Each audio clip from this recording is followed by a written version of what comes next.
Welcome sa Tagalog Horoscope, ang iyong gabay sa pang-araw-araw na buhay. Dito, hatid namin ang iyong horoscope araw-araw. Alamin kung ano ang naghihintay para sa iyo sa pag-ibig, trabaho, kalusugan, at swerte. Samahan kami para mas maunawaan mo ang mensahe ng universo para sa iyong araw. Huwag kalimutang mag-subscribe, i-like ang aming mga video, at i-share sa iyong mga kaibigan.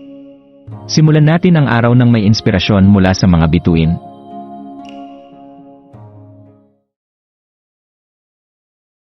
Pang-araw-araw na horoscope para sa Scorpio, January 17, 2025 ngayong Biyernes, January 17, ang iyong kakayahang maglaro ng mahabang laro ay nakaayon sa enerhiyang bumabalot sa araw na ito. Ang ika-negatibo 19 na araw ng buwan ay nagdadala ng isang pakiramdam ng hindi inaasahang panganib na nag-aanyaya sa iyo na mag-ingat habang hinaharap ang mga hamon ng araw. Yakapin ang iyong matalas na intuisyon, dahil ito ang magiging gabay mo upang gumawa ng mga desisyong nakaayon sa iyong tunay na layunin. Pagninilay, ang kapangyarihan ng pag-iingat at intuisyon ng ika-negatibo 19 na araw ng buwan ay tila nagbabadya ng kaunting kawalang katiyakan, ngunit ito rin ay paalala na hindi lahat ng hamon ay kailangang salubungin ng lakas lamang. Kailangan din ng karunungan.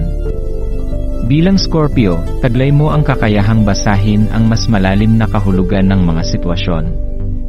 Habang maaaring makaramdam ka ng bahagyang kaba o alalahanin, gamitin ang mga damdaming ito bilang senyales upang maging mas maingat at mapanuri.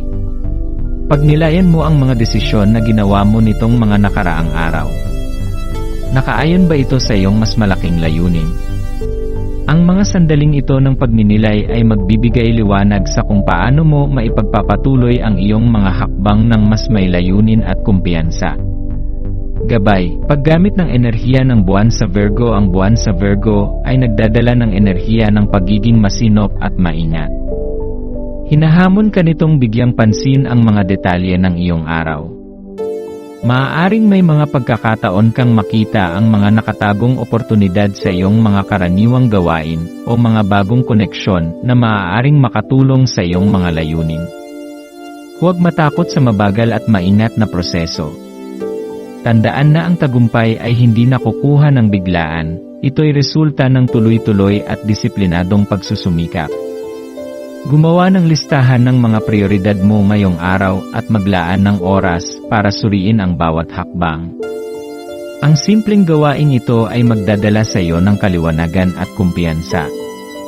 Pag-iwas sa ego at pagyakap sa kababaang loob. Isa sa mga hamon ng araw na ito ay ang pagsasaalang-alang sa iyong relasyon sa iba. Maaaring magkaroon ng tukso na hayaang manaig ang ego o maging sentro ng atensyon. Ngunit paalalahanan ang iyong sarili na ang tunay na lakas ay nagmumula sa kababaang loob.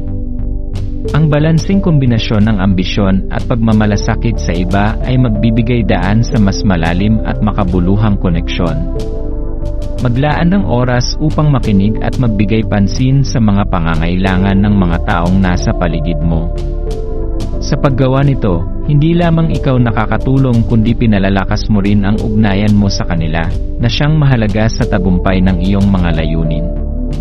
Pagwawakas ng araw, ang pagyabong ng pagkakataon habang papalapit ang gabi, hayaang humupa ang anumang tensyon na nadama mo sa maghapon. Isipin ang mga pagsubok na hinarap mo bilang mga hakbang patungo sa mas matatag na kinabukasan. Maglaan ng oras upang magpasalamat para sa iyong intuisyon at determinasyon na tumulong sa iyong maharap ang araw na ito. Sa katahimikan ng gabi, magmuni-muni sa mga natutunan mo ngayon. Ano ang mga hamon na nagdala sa iyo ng bagong pananaw? Paano mo magagamit ang mga aral na ito upang mas mapalapit sa iyong mga pangarap? Ang iyong kakayahang manatiling matatag at maingat ay magiging pundasyon ng iyong tagumpay.